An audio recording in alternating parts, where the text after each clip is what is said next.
बारातियों के लिए खाना घर की औरतें बनाती थी और नाचने वाली बाहर की औरतें आया करती थी।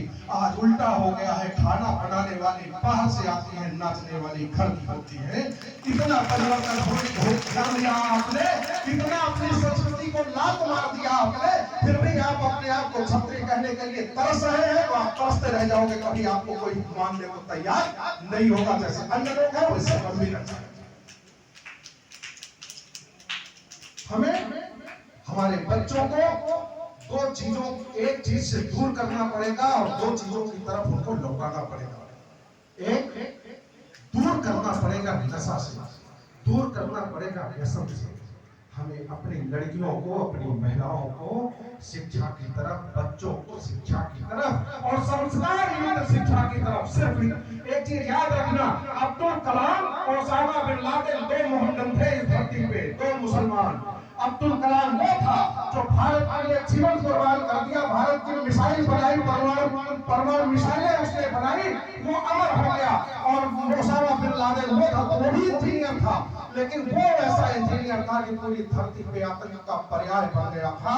संस्कार युक्त शिक्षा कलाम बनाती है और संस्कार रहित शिक्षा ओसामा बिन लादेन आतंकवादी बनाती है। इसलिए हमें अपने बच्चों को संस्कार युक्त शिक्षा देनी पड़ेगी।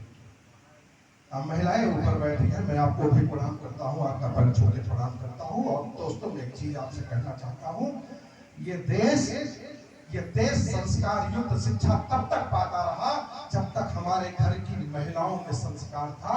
जब से हमारे घर की महिलाएं रील और फेसबुक पे आ गई हैं, तब से हमारे घर के बच्चे बिगड़ गए हैं और उसमें दोष आप ही का है।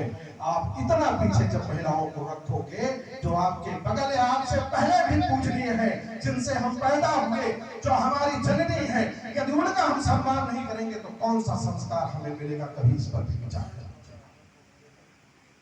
1857 की क्रांति में पूरा देश करीब करीब हार चुका था अंग्रेजों के साथ। रानी लक्ष्मीबाई ने कहा कि हम अपनी झांसी नहीं देंगे, युद्ध की तैयारी करो।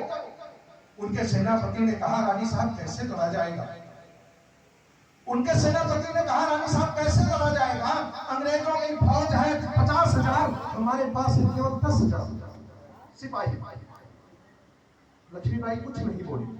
दूसरे दिन उन्होंने अपने सारे राज्य की महिलाओं को बुलाया